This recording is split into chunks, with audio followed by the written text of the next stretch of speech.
saludos a cada uno de ustedes. Una vez más nos volvemos a encontrar en el estudio de la palabra de este día y le agradezco como siempre el que me esté acompañando. Y vamos a abrir nuestras Biblias para leer del pasaje de Mateo, el capítulo 16 de los versículos 13 al 20. Leo de la Biblia de las Américas que dice así. Cuando Jesús llegó a la región de Cesarea de Filipo, preguntó a sus discípulos, ¿quiénes dicen los hombres que es el Hijo del Hombre? Ellos respondieron, unos Juan el Bautista, otros Elías, pero otros Jeremías o alguno de los profetas. ¿Y ustedes quiénes dicen que soy yo? Les preguntó Jesús. Simón Pedro respondió, tú eres el Cristo, el Hijo del Dios viviente. Entonces Jesús le dijo, bienaventurado eres, Simón, hijo de Jonás, porque esto no te lo reveló carne ni sangre, sino mi Padre que está en los cielos. Yo también te digo que tú eres Pedro, y sobre esta roca edificaré mi iglesia, y las puertas del Hades no prevalecerán contra ella. Yo te daré las llaves del reino de los cielos, y lo que ates en la tierra será atado en los cielos, y lo que desates en la tierra será desatado en los cielos. Entonces ordenó a sus discípulos que a nadie dijeran que él era el Cristo. Vamos a ir en oración. Padre bendito, te damos las gracias por este día, por darnos la oportunidad, Señor, de poder estudiar tu palabra. Señor, tu iglesia fue instituida y Padre nació en el día del Pentecostés. Desde entonces, Señor, la iglesia ha mantenido, Padre, su crecimiento, le has dado poder, Señor, para que luche en contra, Señor, de los poderes satánicos y en contra del mundo, del poder del mundo aquí en esta tierra. Señor, gracias por tu iglesia. Gracias por cada uno de aquellos que han entendido, Padre, la importancia de seguir adelante. Te amamos, te pido que abras nuestra mente, nuestro entendimiento. Te pido, Señor, que tú nos permitas seguir siendo hombres y mujeres, Padre, que confiemos en lo que tu palabra nos dice. Lo pedimos esto en el nombre de Cristo Jesús, nuestro Señor y Salvador. Amén. Bueno, hermanos, este día vamos a estudiar un tema muy importante sobre la iglesia. Y el tema es la iglesia de Jesucristo, un organismo que siempre va a prevalecer. La iglesia del Señor Jesucristo fue instituida, como dije yo, en el nacimiento su nacimiento en el día de Pentecostés. El Señor Jesucristo, mis hermanos, regresó a su gloria, regresó al cielo y dejó a un grupo de hombres y mujeres para que continuaran adelante con esa obra. Ahora, la iglesia, como dije yo, siempre ha prevalecido y prevalecerá hasta que el Señor Jesucristo la arrebate.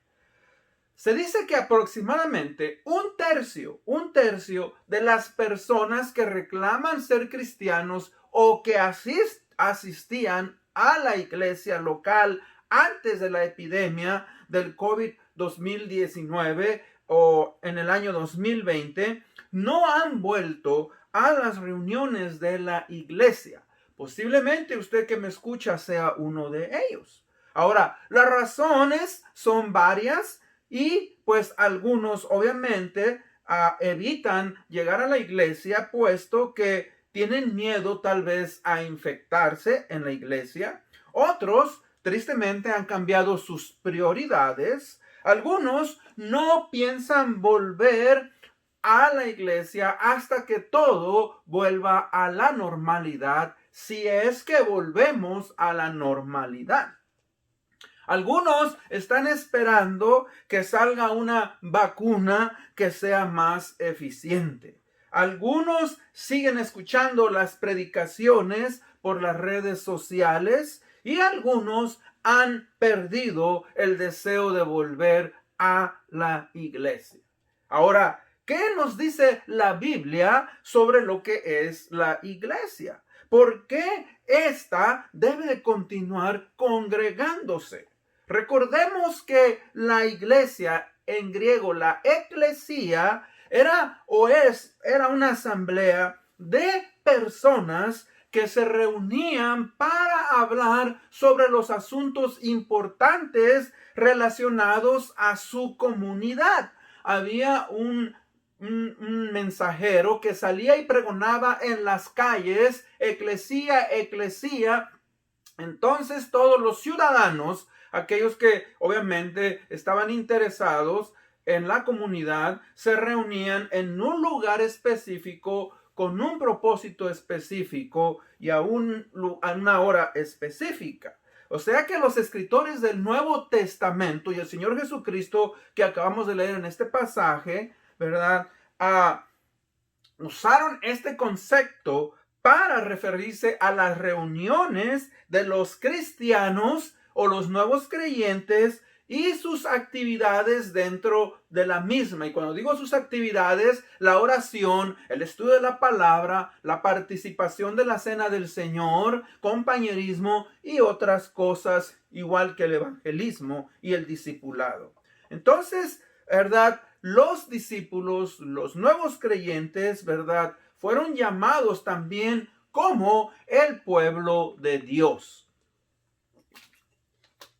Recuerde pues, es bien importante recordar que la iglesia no es un edificio, no es un templo. La iglesia es un organismo vivo, establecido y fundado por Jesucristo, que fue creado para afectar a la comunidad en la cual ésta fue establecida. Son aquellos que hemos sido salvos, que hemos profesado a Jesucristo como Señor y Salvador y que hemos nacido de nuevo. Así es que vamos a estudiar este pasaje que aunque es corto, pero es muy profundo. Y el punto número 1 es: ¿quién es Jesucristo y qué dice la gente? Vemos el versículo el versículo 13 del capítulo 16. Dice: cuando Jesús llegó a la región de Cesarea de Filipo, preguntó a sus discípulos: ¿quiénes dicen los hombres que es el Hijo del Hombre? Ahora Jesús, pues, ¿verdad?, hace esa pregunta. Y es una pregunta que todos nosotros en algún punto de nuestra vida nos hemos hecho o tenemos que hacernos. ¿Quién es Jesucristo y qué dice toda la gente? Ahora, primeramente, dice que estaba en un área conocida como Cesarea de Filipo. Bueno, esta área era conocida, ¿verdad? Es conocida como la confesión cristológica del apóstol Pedro. Pedro reconociendo al Señor Jesucristo como Señor, como Dios encarnado. Esta estaba situada en la parte sur del monte Hermón. Se encontraba aproximadamente 120 millas al norte de Jerusalén, y en ese monte Hermón es donde nace la fuente principal del río Jordán. En la antigüedad, este lugar fue un lugar de culto para varios dioses. Por ejemplo, los cananitas usaban ese lugar para darle culto a Baal. Después los griegos llegaron a ese lugar y también ellos establecieron un lugar de adoración al dios Pan. De ahí que antes de ser llamada Cesarea de Filipos se llamaba Paneas y toda la región que se encontraba en ese lugar. Paneas, pues, llegó a formar parte del territorio que fue heredado por Felipe, el hijo de Herodes el Grande, cuando obviamente su padre murió. Entonces él agarró a esta ciudad, la remodeló, la embelleció y la llamó Cesarea de Filipos en honor al gobernador romano, al emperador romano Tiberio César y a sí mismo. Entonces Cesarea Filipos es donde el Señor Jesucristo se encuentra. Ahora, es muy interesante, hermanos, porque en ese lugar donde el Señor Jesucristo llegó, hay el nacimiento del río Jordán, hay una cueva enorme. Y ahí donde recuerden, los griegos creían en el Hades, en el mundo subterráneo, donde exactamente el Dios de los muertos supuestamente era la entrada, una de las entradas al mundo de los muertos, al mundo subterráneo, y por eso es que ellos respetaban esa área. Ahora, vamos pues que el Señor Jesucristo le hace una pregunta ¿verdad? A los discípulos. ¿Quiénes, verdad? Dicen los hombres que es el Hijo del Hombre, refiriéndose el Señor Jesucristo a sí mismo. Ahora, ellos responden y dijeron, bueno, unos Juan el Bautista, otros Elías, otros Jeremías o alguno de los profetas. Ahora, recuerden, Jesús está haciendo una pregunta asumiendo su naturaleza como hombre. Jesucristo tenía naturaleza humana, fue tan humano como usted y como yo, y tenía una naturaleza divina. Jesús, aunque fue hombre, obviamente en su naturaleza física también era divino.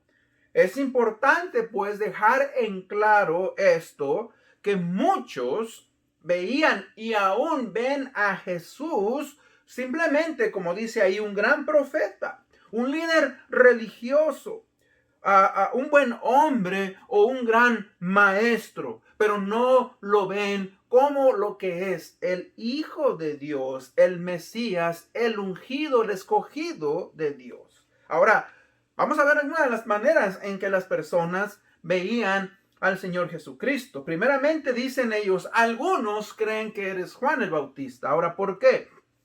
Bueno, uno de los hijos de Herodes, ¿verdad? Mató, si usted recuerda, mató a Juan el Bautista y creía Herodes que era Juan el Bautista que había resucitado de los muertos. Por eso dicen ellos, unos creen que eres Juan el Bautista. Ahora, otros dicen que eres Elías.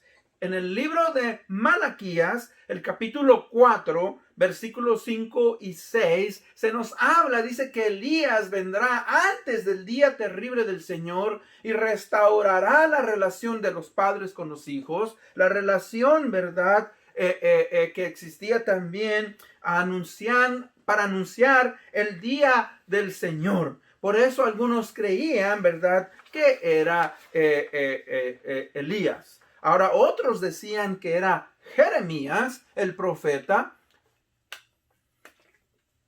y pues, o alguno de los profetas. Ahora, ellos creían, mis hermanos, recuerden, los judíos no solamente tenían la ley, el Antiguo Testamento, que era la ley, el Torá, los escritos de los salmos y los profetas, sino que tenían algunas otras como libros como el Talmud, etcétera, donde tenían ciertos escritos extraoficiales de la Biblia. Ahora, ellos, los judíos, creían que era Jeremías. Cuando dicen creían que era Jeremías, porque cuando Nabucodonosor invadió a Jerusalén y llevó, ¿verdad?, cautivo a la nación, se dice que el profeta Jeremías tomó el tabernáculo, el arca del pacto y el altar del incienso y los ocultó en una cueva del monte Pisga. Y este lugar, según ellos, creía que sería revelado por el profeta Jeremías en los últimos tiempos, cuando Jehová restauraría la gloria de Israel. Ahora, eso es extraoficial. Ellos obviamente así lo creían. Por eso ellos creían que tal vez era Jeremías o alguno otro de los profetas. Ahora, el Señor Jesucristo escucha esas respuestas y entonces Él les pregunta en el versículo el versículo 15, le dice, ¿y ustedes quiénes dicen que soy yo? Ahora, esa es una pregunta a los discípulos. Ahora, como ustedes ven, inmediatamente, ¿verdad?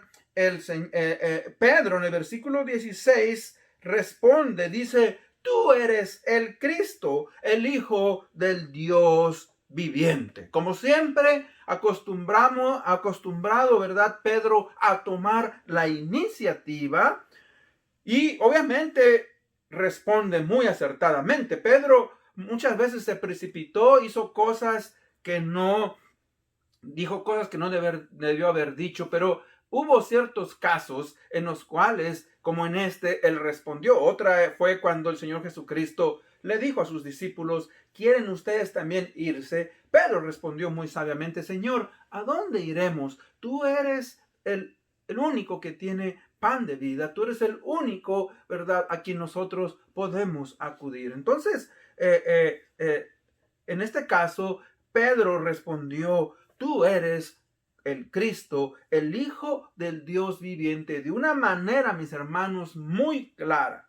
O sea, es una respuesta breve, pero es una completa respuesta en cuanto a una confesión de fe que él está haciendo y que vamos a analizar un poquito. O sea, Pedro en ciertas maneras está diciendo lo siguiente: o sea, hay un solo Dios y ese Dios es un Dios vivo, un Dios que tiene vida en sí mismo y que da vida a otros. En el Evangelio de San Juan, el capítulo 1, por eso el Señor Jesucristo, ¿verdad?, es revelado como el Verbo de Dios, quien tiene el poder de dar vida y transformar. O sea que Jesucristo, mis hermanos, en sí mismo es la fuente de vida para todos los hombres y para este mundo, este universo. Y es algo interesante porque eso puede ser distinguido de los otros dioses y de los otros de otras religiones, mis hermanos, que solamente tienen ídolos. Esos ídolos no tienen vida ni dan vida a otros. Solamente Cristo Jesús puede dar vida. También fíjese que en este caso, Jesús, ¿verdad?, es reconocido como el Cristo. Cuando decimos el Cristo, Él es el verdadero Mesías, enviado por Dios y prometido por Dios. O sea, fíjese que Él fue profetizado por los profetas, fue profetizado desde ya Génesis 3:15, que un día Él vendría y nacería de una mujer y restablecería nuevamente esa relación entre Dios y los hombres que fue interrumpida por el pecado. O sea que Jesucristo era el Mesías que era esperado por el pueblo de Dios, pero que tristemente la nación de Israel no pudo entender. Ahora, cuando Cristo vino, mis hermanos, Él trajo todos sus oficios, los puso en práctica, como profeta, como sacerdote y como rey, que el libro de Mateo presenta al Señor Jesucristo precisamente de esta manera. O sea, que el ungido de Dios, ¿verdad?, no era simplemente un hombre, un ser humano, sino la persona divina representada de una manera humana para todos los hombres. Esa es la grandeza, mis hermanos, amigo, del Señor Jesucristo. Por eso Él es Emmanuel, Dios entre los hombres. Dios vivió y estuvo con nosotros los hombres. Tuvo una naturaleza humana, pero también era divino. Fíjese que él es el Hijo de Dios no por creación, como son los ángeles y somos los seres humanos. Él también, mis hermanos, Él es el Hijo de Dios no por adopción, como somos los gentiles y que fuimos adoptados, sino que Él, mis hermanos, tiene una naturaleza que así es. Él es el propio Hijo de Dios, el unigénito del Padre, de la misma naturaleza que el Padre, siendo uno con el Padre e igual que el Padre e igual que el Espíritu Santo, a lo que nosotros llamamos la doctrina de la Trinidad. Ahora, algo muy importante aquí, vemos que Jesús acepta y reconoce que la confesión del apóstol Pedro es tanto humana como divina. O sea que, fíjese, responde en el versículo 17, bienaventurado eres Simón, hijo de Jonás. En otras versiones dice hijo de Barjona. Bueno, la definición es precisamente Barjona, quiere decir hijo de Jonás. Porque esto, dice, no te lo reveló carne ni sangre, sino mi Padre que está en los cielos, dando a entender eso que tú has dicho no viene por una revelación humana, sino viene por una revelación directa del Padre y del Espíritu Santo, para que respondas de una manera correcta. Ahora, fíjense que el Señor Jesucristo reconoce su deidad. Él no dijo, no, Pedro, yo no soy Dios. Él, hermanos, está reconociendo y alabando al Padre por medio de Pedro por su respuesta correcta. O sea que, fíjese, le está diciendo a Pedro, así como sin lugar a duda, tú, Pedro, procedes de un ser humano que se llama Jonás, Cristo también procedía del Padre Celestial que lo había encarnado por medio del Espíritu Santo y que poseía tanto una naturaleza humana como divina. Por eso es importante que nosotros entendamos que Cristo es tan humano como divino. Algo que chocaron muchas, ¿verdad?, de las doctrinas, de las sectas del primer siglo y hasta el día de hoy, que no aceptan que Cristo fue tan humano y como divino. Ahora vamos a entrar al punto número 2. Cristo hace ahora una afirmación extraordinaria, que es el establecimiento de la iglesia y su prevalencia en este mundo hasta el arrebatamiento de la iglesia, cuando sea llevada al cielo. Pedro, mis hermanos, ¿verdad?, recibe esta afirmación. Por eso en el versículo 18 le dice, yo también te digo que tú eres Pedro. La palabra ahí, Pedro, viene del griego Petros. Petros, ¿qué significa? Una piedra pequeña. No es más grande que el puño de la mano de una persona, una piedra pequeña, mientras que el Señor le dice, ¿verdad?, y sobre esta roca edificaré mi iglesia. Ahora, no se está refiriendo a Pedro, porque ahí la palabra cambia de Petros, cambia a roca, que es Petra. Petra, mis hermanos, ¿verdad?, es una roca de gran tamaño, una gran roca que puede llegar a ser hasta, en cierta manera, una montaña.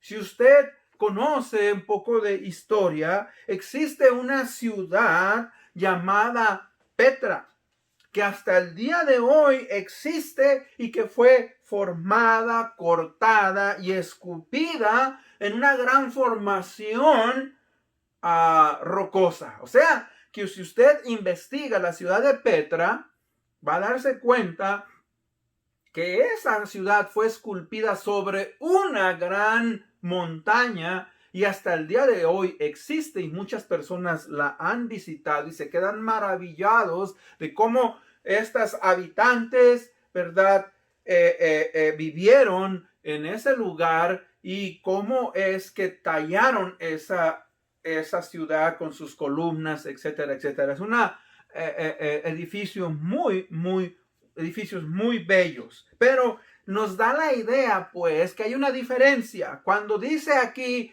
Cristo Jesús va a establecer su iglesia fundada en él, quien es la roca, ¿verdad? En el libro de Hechos dice que la piedra que, en el libro de Pedro también, dice que la piedra que desecharon los edificadores ha venido a ser la piedra de fundamento y roca que hace caer, que viene del libro de los Salmos. Entonces recordemos algo aquí. Pedro es solamente una pequeña parte, como usted y yo, miembros de la iglesia local y universal, formamos en el edificio que es la iglesia de Dios.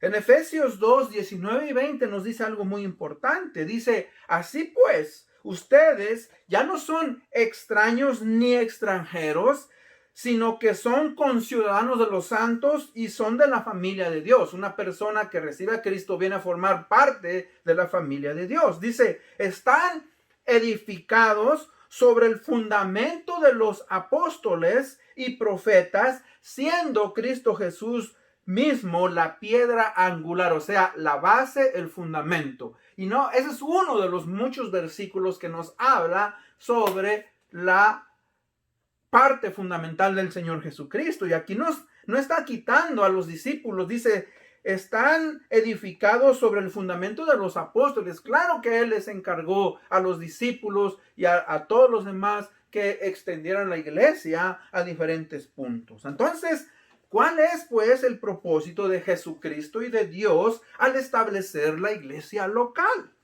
Para todos aquellos que han sido llamados o que hemos sido llamados a la salvación eterna, para que seamos edificados en el cuerpo de Cristo. Y cuando decimos el cuerpo de Cristo es la iglesia, los que hemos sido salvos, aquellos, ¿verdad?, que han reconocido al Señor Jesucristo. Y ahora, eso sucede para que puedan crecer, puedan madurar, puedan desarrollarse y desarrollarse en otros cristianos, lo que llamamos discipulado, y llevar no solamente crecer, sino llevar la gran comisión o el evangelismo a todas las naciones. La iglesia, pues, es algo importante y necesario. Punto número 3. ¿Qué significa? Que las puertas del Hades no prevalecerán en contra de la iglesia. Ahora, vamos a analizar varios puntos porque él le está diciendo, ¿verdad? Las puertas del Hades no prevalecerán contra ella, o sea, contra su iglesia.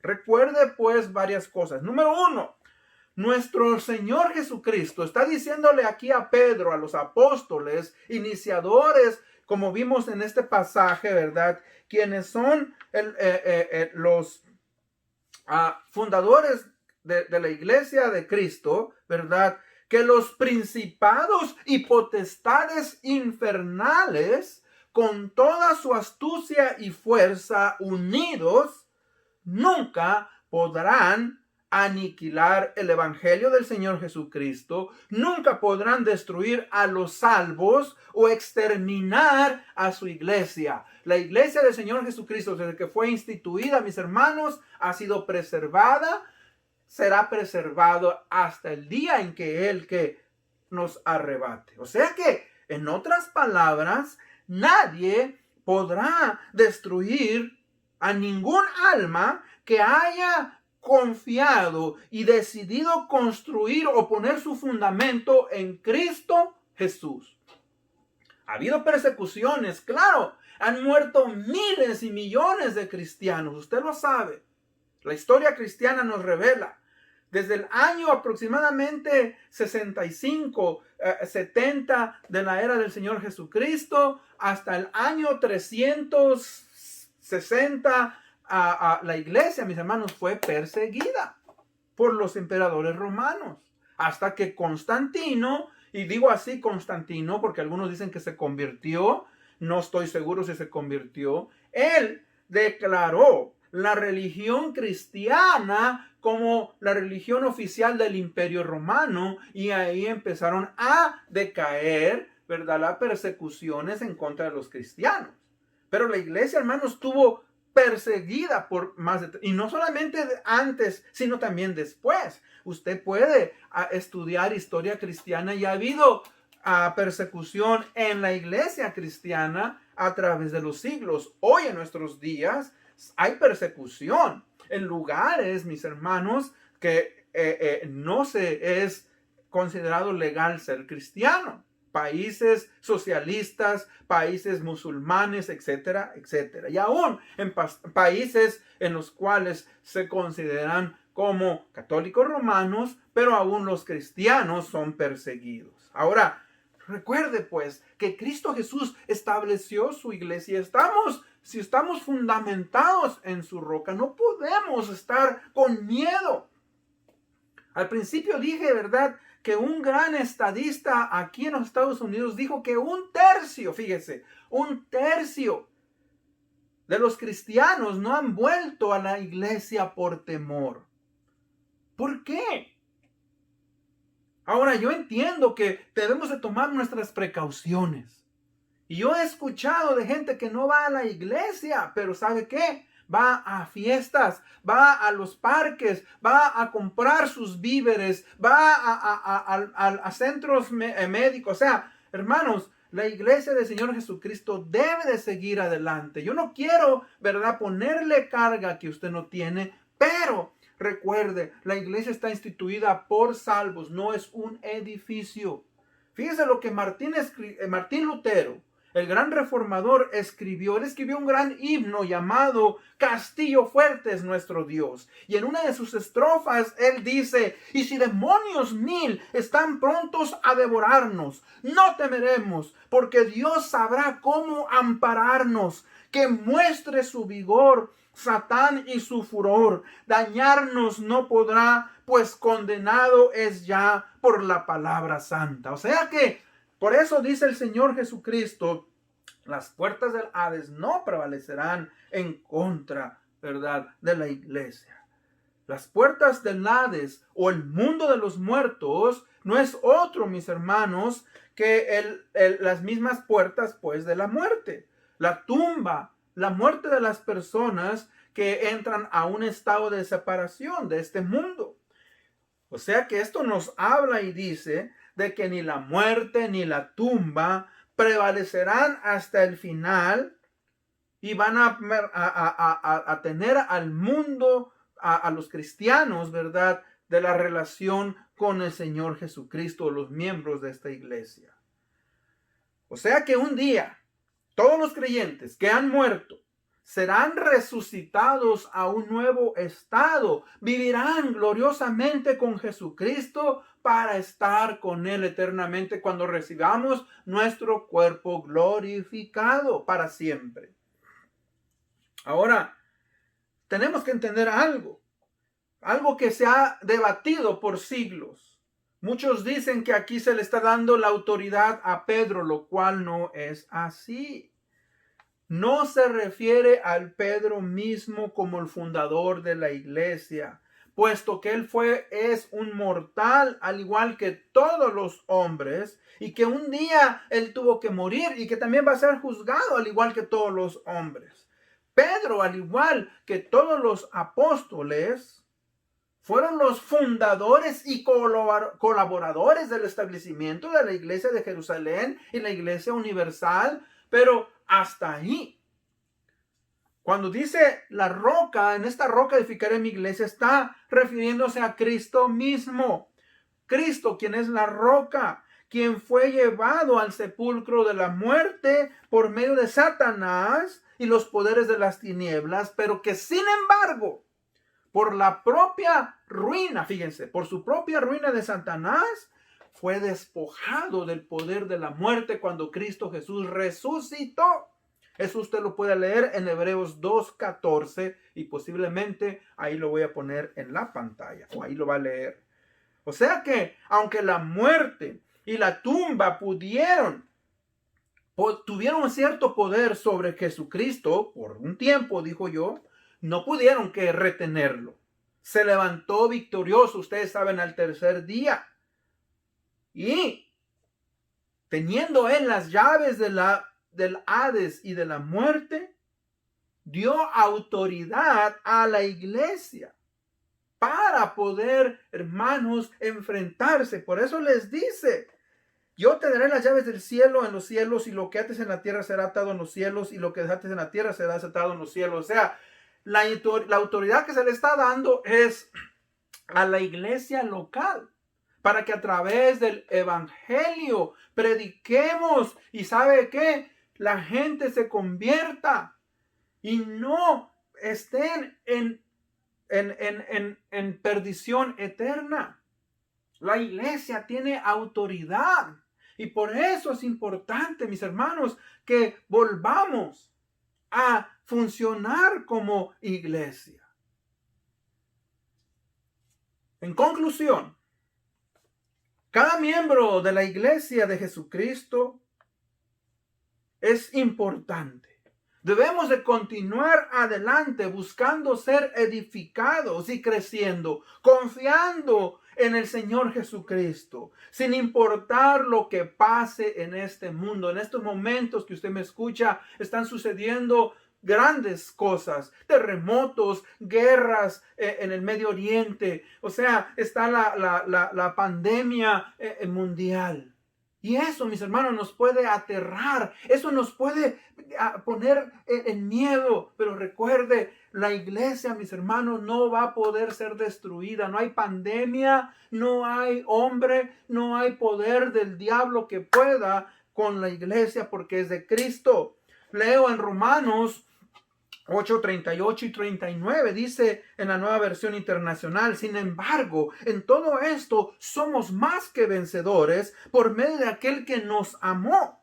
Pues estoy convencido de que ni la muerte, ni la vida, ni los ángeles, ni demonios, ni lo presente, ni lo porvenir, ni los poderes, ni lo alto, ni lo profundo, ni ninguna cosa en toda la creación podrá apartarnos del amor de Dios que se ha manifestado en Cristo Jesús nuestro Señor. Así es pues que Cristo, mis hermanos, nos ha dejado esta gran afirmación. No existe nada que pueda acabar con la iglesia de Jesucristo. Porque aunque sí, esta ha sido atacada desde el inicio de su establecimiento, Cristo Jesús ha sido fiel y la ha mantenido para traer honra y gloria a sí mismo. Recuerde, la iglesia es el cuerpo de Cristo, un grupo de cristianos salvos que han profesado y confesado a Jesucristo como Señor y Salvador de su vida, unidos a través del Señor Jesucristo y el poder del Espíritu Santo, y que reflejan el carácter de Cristo a un mundo que no conoce. Con esto en mente vamos a ir en oración. Padre bendito, gracias te damos por este día. Señor, gracias porque tú estableciste la iglesia. No hay poder en este mundo, Señor, que pueda ser usado en contra de la iglesia. Te amamos y sabemos que en ti, Señor, estamos seguros, que no hay ningún poder, Padre. Y no porque nosotros somos muy fuertes, no, porque tú nos has dado de tu gracia, porque nosotros estamos en tus manos y que nada sucede, Señor, si no es que tú lo permites. Gracias por este estudio. En el nombre de Cristo Jesús pedimos esto. Amén. Gracias por escucharme una vez más. Dios les bendiga. Nos vemos hasta la próxima.